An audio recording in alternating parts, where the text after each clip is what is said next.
from an Iranian bomb, the capabilities that they can bring to that, but ultimately the coordination will happen with the leadership of President Trump. Thank you very much. I appreciate it. Thank you.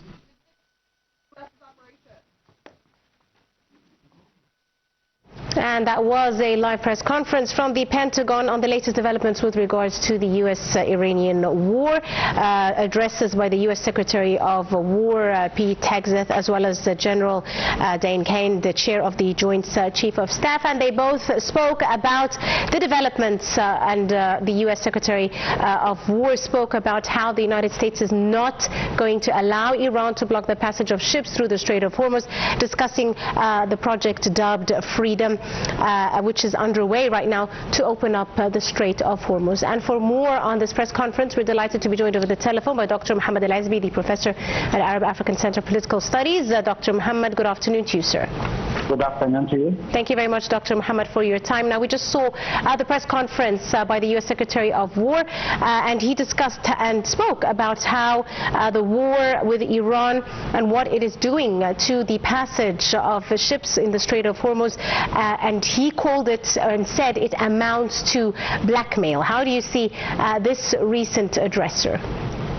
Well, the press conference reflected a measured but assertive tone combining reassurance with deterrence. The U.S. Secretary of Defense aimed to project control over escalating regional tensions, particularly in the Middle East. A clear signal that the United States is prepared but not seeking war. Commitment to protecting U.S. interests and allies, especially in strategic corridors such as the Strait of Hormuz. The language used balances between de-escalation rhetoric and intellectual warning, indicating that Washington is trying to avoid a full-scale conflict while maintaining military credibility. Yes. Also, the conference emphasizes several critical priorities: freedom of navigation, a strong focus on securing maritime routes, reinforcement of naval presence to ensure undisrupted global trade flows.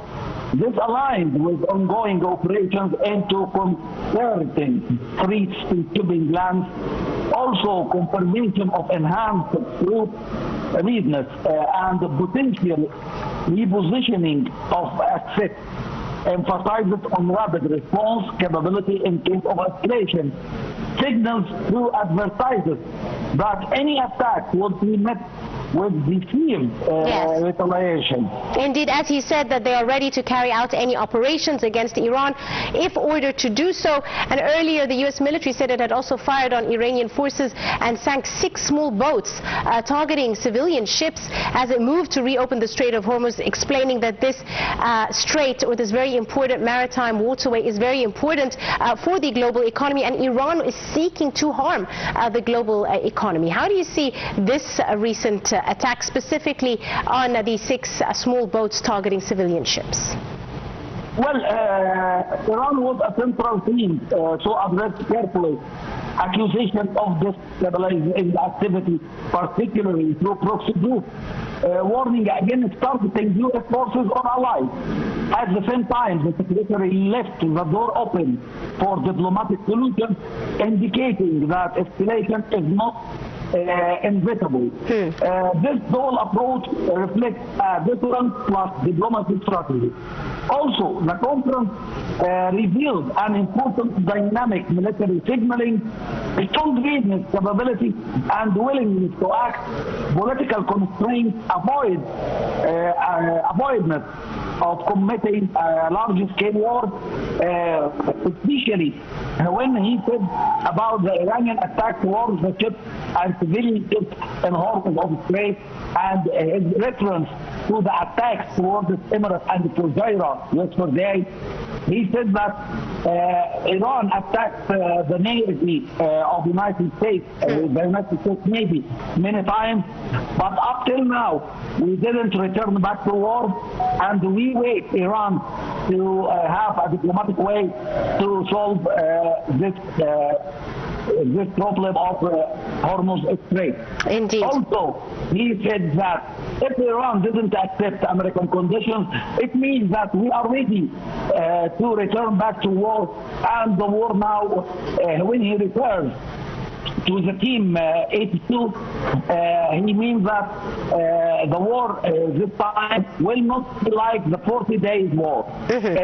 More explosions, more effectiveness, everything will be changed, especially if Iran decided to attack the United States. Yes, indeed, the message has been very clear. We'll leave it at that. I'd like to thank you very much, Dr. Mohamed Ezaby, Professor of Arab-African Center of Political Studies. Many thanks, sir, for your time and your insight this afternoon. And ladies and gentlemen, to shed more light on this, we have the pleasure to have with us over the phone our dear guest, Dr. Nabil Abdel Al, the political analyst, United States of America. Good afternoon. Good afternoon, ma'am. Well, Dr. Abdel Al, the Pentagon have witnessed a press conference in the Pentagon for the U.S. Secretary of State, the U.S. Secretary